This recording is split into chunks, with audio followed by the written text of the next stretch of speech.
Come on in. No, I'm playing. I don't have that. Hey guys, what's going on? I can still say it and act like a big shot, right? Remember my old searching sweater? I'm gonna dry that thing out. It's kind of damp. I'll hang it up. I'll hang it up. I'll hang it up. That's a good idea, right? I'm a man, you know, we just throw things around. We don't really hang them up. I'll hang it right there. It's got a little dampness on the bottom. So, how's it going, guys?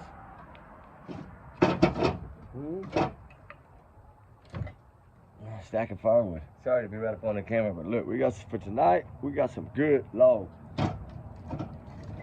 We are going to be able to go a long, long ways. Look, I'm telling you, I'm stacking it right now as I'm talking to y'all. I don't stack my feet here. Stack it beside it. Stack. Sorry you have to watch me work, but I wanted to come on for a little bit and challenge y'all about a few things because I felt like we needed to talk about them. Trying to find that other. Do I have it here? Oh, yeah, I got it. Hold on. Let me sit down a second. Y'all doing all right? I'm sorry, I look horrible. I'm working out here, man. I'm working.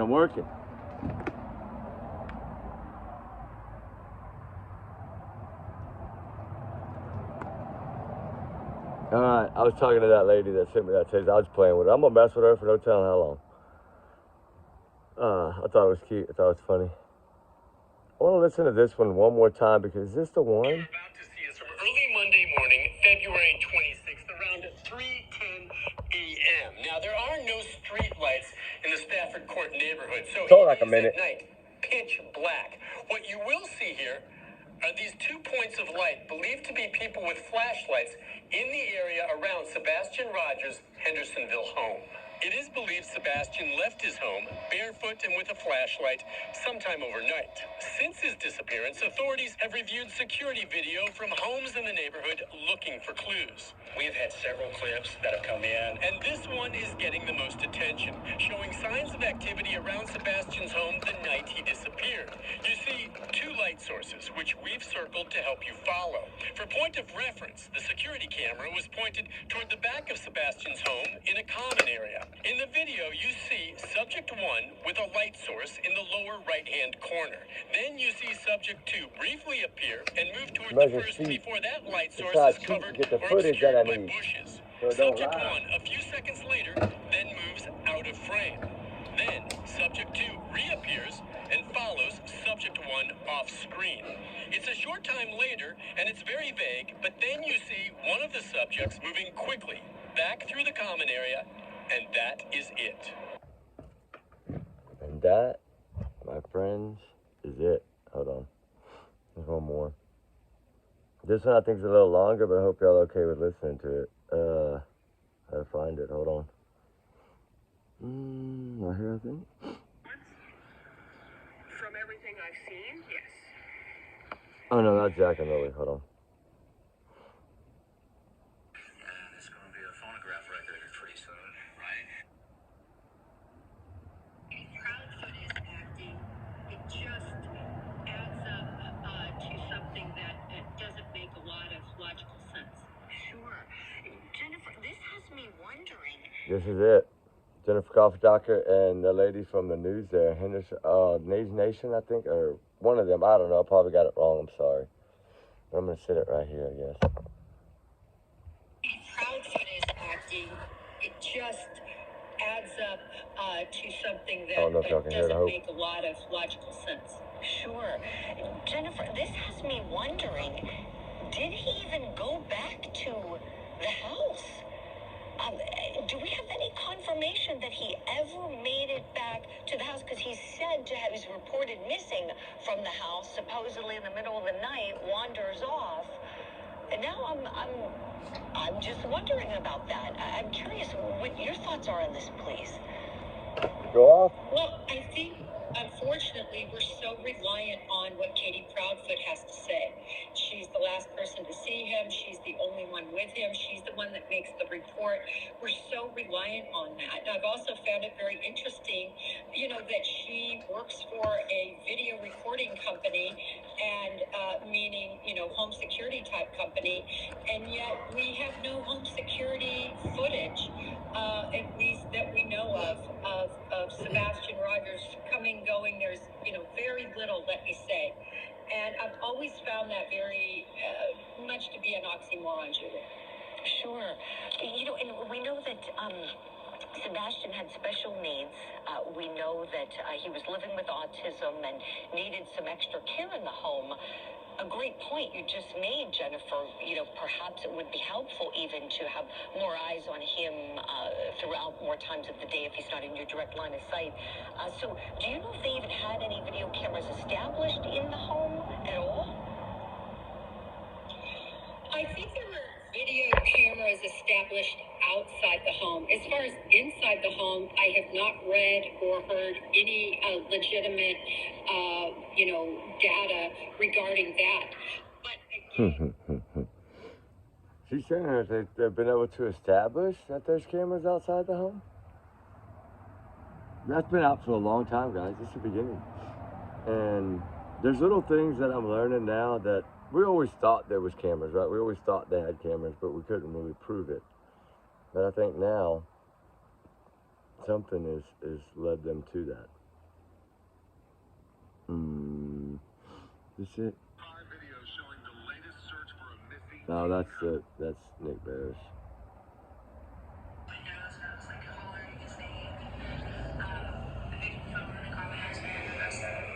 Oh. I can't find him, and he said, "What do you mean?" I said, "He's not inside the house." It's because it was filmed sideways, I guess. Yeah, so it's gonna flip every time. Forget that one, I'll have to redo it. Dang it. That's when she said she drove over here, she drove over there, which I think is very, very important. Can't hear that one. Here it is. Nothing can make me move here from his home. Dr. Mark. Sebastian knows if there's a chance he's going to come walking through that door again. So, Boom. yeah, I don't like that. I agree 1,000%. It's just not lining up, and I think we stay at the house. Would you agree? The victim risk continuum that, as investigators, I wouldn't leave that house yet. Oh, for sure. And yeah. So, I don't know the extent of this, the law enforcement investigation, how many times the parents have been interviewed or polygraphed or, any of that, but definitely this is one of those situations, again, where based on this interview tonight that we went over, the focus has to be on, number one, on mom, and number two, CP's involvement. She pulled him into that. She doesn't want to be alone in this. So that's for me as from an investigative standpoint, that's where it lies. That's where the focus needs to be. Like you said, right there in that house, and that family dynamic right there. And we'll make a couple of predictions here as this continues to go on. They'll align themselves more with adapting, just like Don and Candace have. And by the way, I just put into the chat here, if you're interested in taking Steve has a civilian class, go see his company, Truth to Lies, and there's a discount code in there in the chat. You can just copy and paste that to his classes. Yeah, actually, Chris, I have two online courses there. One is more of a beginner course, and then which just less of the next one. The other one is actually the class that I do teach to law enforcement. So I finally made it available to everyone. It's called Getting to the Truth. The discount code for both courses for your viewers for the next month, I'll give them a 25% discount, and the discount code is TIR. for either one of those courses. So that the Getting to the Truth course, the larger one, that is a 3-day course that I teach to law enforcement, and I've added some extra stuff in there from the Lori Vallow Daybell case. The body cam footage when if you could afford it, ex-husband Charles Cox was shot by her brother. We broke that down, so that footage is in there, and some other things. So it's off the hook. It's really good. If you wanted to learn how to do this, then those are the courses. And if you're law enforcement and would like the courses to come to you, please reach out to me. We'd be happy to do that as well. So I appreciate that, the opportunity to teach anyone basically that wants to learn how to do this. I think it's just an invaluable tool for any investigator. It just reveals so much. It's something I wish I had available to me during the majority of my investigative years, but it took me 20 years to find something like this and to begin to learn this. And so it's really come a long way since then. In the last 14, 15 years, it's just an outstanding tool. But now it's, we're teaching everybody. So if you want to learn that, it's right there. Go to truthlies.com, and TIR is the discount code. And as you can tell, Steve is not only good at what he does, he's a great human being and has trained thousands of law enforcement officers on how to do this stuff. So this is a good opportunity for you as sleuthers. It helps us become better. And the YouTube community, grab the class if you can take it. Please grab it.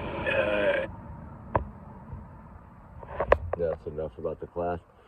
I think it's right. I think it's a good thing to do if you want to learn.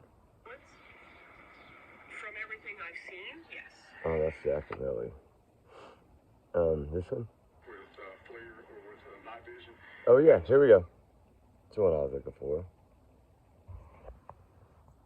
With FLIR or with night vision, and so our search personnel, the weather does not bother them. They go and they're going to perform the search. We're looking at rain tomorrow. The temperature's going to stabilize a little bit. 245 and 17 are feeding us weather on request, and National Weather Service is working with us every day, sending us information that if anything changes. So. Chief, I know you guys had asked for doorbell cam and surveillance camera. Have you guys been able, since Sunday night, Monday morning, been able to actually put eyes on Sebastian? Has any video actually shown him? We have had several clips that have come in. Several of them we've been able to dispel. That's not Sebastian on that clip. We are still working every lead that comes in. So as the video comes in, our detectives, we're working really well alongside the TBI and all of our other law enforcement partners in the region to make sure that we're getting on them just as quickly as possible. But there hasn't been one video that you guys had that you said that. There's not a confirmed sighting of Sebastian on camera. Gotcha. Was any of the canines able to pick up on a scent or something that can lead you to maybe a direction where he might have been? We've done that. We've actually cast the dogs at intersections to see if they take us. And our dogs are scent specific, and we have scent articles from the home, and they have not.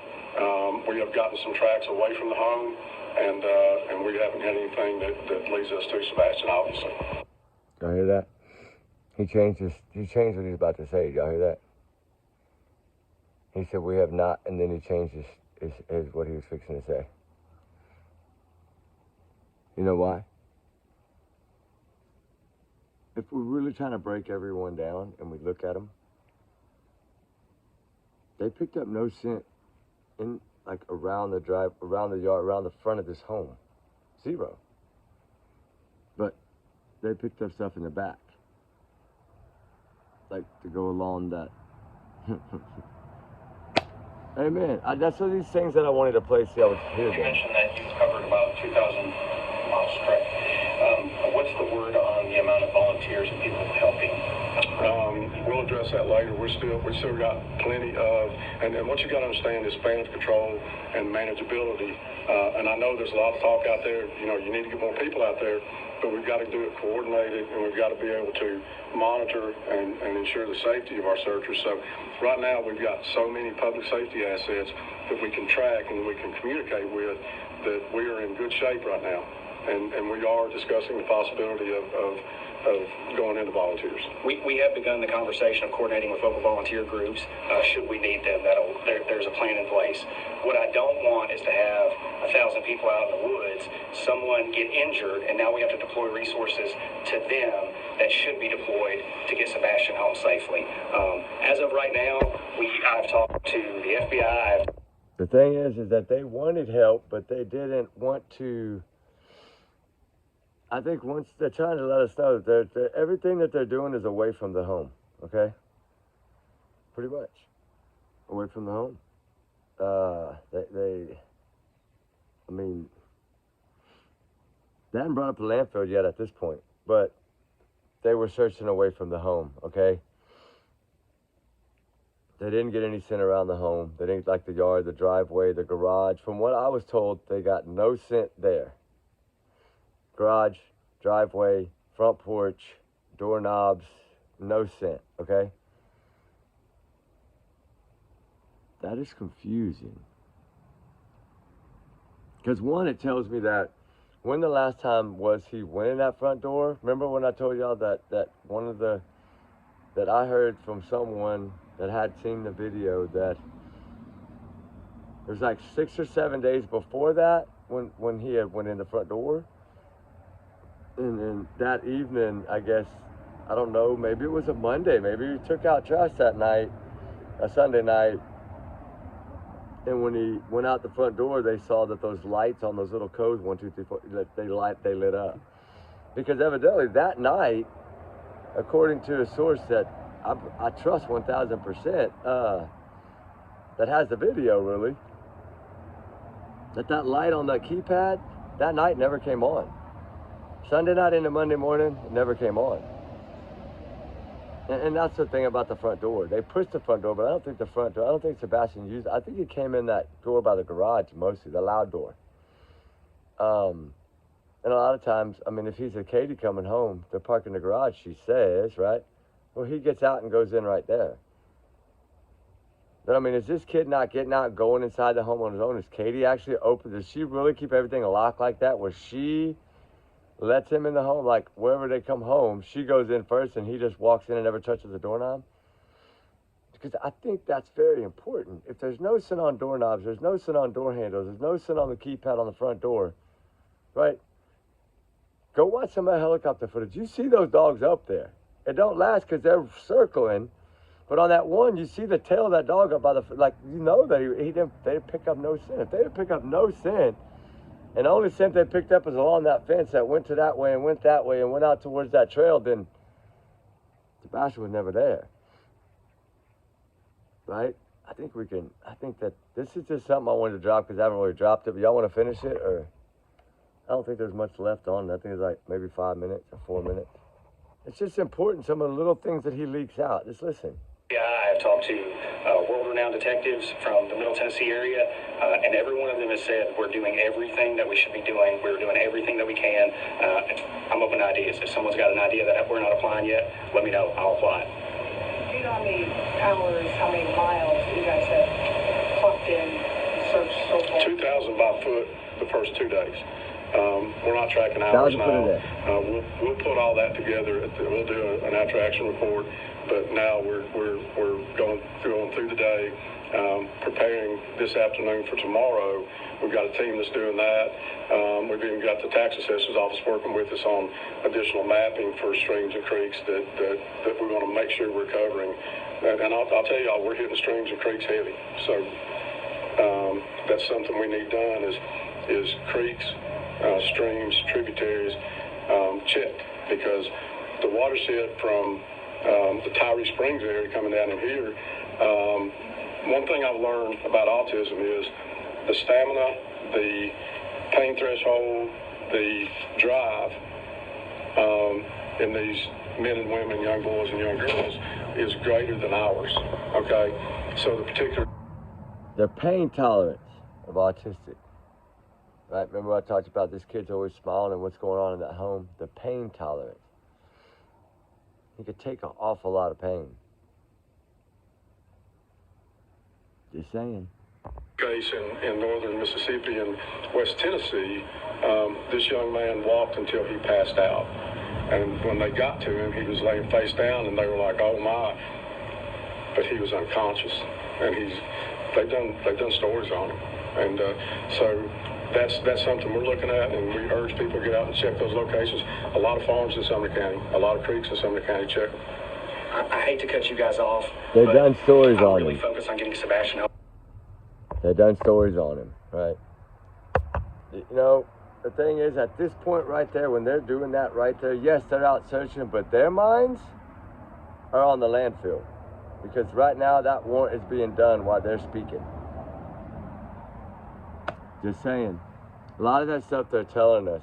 Think about it. 1,000 foot a day, 2,000, what do you say, 2,000 feet they cover, square feet? When we're out there searching for something simple, or just making a video for 30, 40, we've done walk 5,000 feet. Think about it. I don't think they ever really felt that he was there after the first few hours. They have to do it by law, right? It's law. They have to send the people out. But I think behind closed doors, they were working on a landfill for some reason. And I think now, with what we're learning and stuff that's falling out, now we see why they wanted to go to that landfill, right? If there's no scent of this child's hand on the front door that he's allegedly went out of, and say there's no scent on the back door of the doorknob, if there's no scent on any doorknob or at any front porch or at any garage slab of this child, fresh scent, then they never believed he came home. And that's why that came out early on, law enforcement thinking that they were trying to figure out how he even got out of the house. Like, how would he even have got out? Like, they never thought he was at home to leave home. So I think that's when things, because at the second day, he was already saying to Katie, basically on national TV, like, "I don't believe you about the shoes. You said that, but I'm not saying that." So we know 24 hours in, but if you take the 12-hour advancement they had plus the 24 hours, that's 36 hours, guys. Your first 48 is almost completely gone, really, technically. I know it starts when the phone call comes in, but they had a 12-hour head start. So that's 36 hours before he made, but only 24 to law enforcement, right? In 24 hours, he made a statement contradicting what she said. Like, "I don't believe you, lady." That's powerful. These are little things that I want to do along the way today. We're going to go in and we're going to bounce on these little topics and see how y'all take them while we're working. Because I work a little while, I sit down, I pop this, and then we're going to just do a couple of 10, 15, 20-minute things and go over some of these recordings. Because believe it or not, I got a lot of them. A whole lot of them. And I mean a whole lot of them. Recordings to play. So, we'll do that through the day. Love y'all guys. Peace. We love you. We love you. Y'all's comments, y'all's alone, not just like the channel. We do our research together because we're our big-hearted little family. And everyone is innocent until proven guilty in the court of law. We know this. We're not saying anyone's guilty here. We're just trying to find out who's guilty, right? We're trying to prove that someone is guilty. We're trying to prove that this kid didn't leave on his own, right? So take it at that. It's just my opinions, guys. Take it as a grain of salt. I mean, there's some facts in here. You're listening to them. Hey, that's their language, not mine. But I want to prove these little points. Even Ken was backtracking what he said, but then when it came to the landfill search, he just let it all out. We're disappointed in the outcome of this search. We were expecting closure. That is huge to me.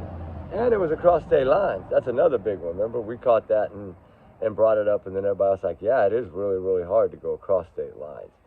And they did all this in a week, guys. So they never believed Katie Proudfoot, I don't believe.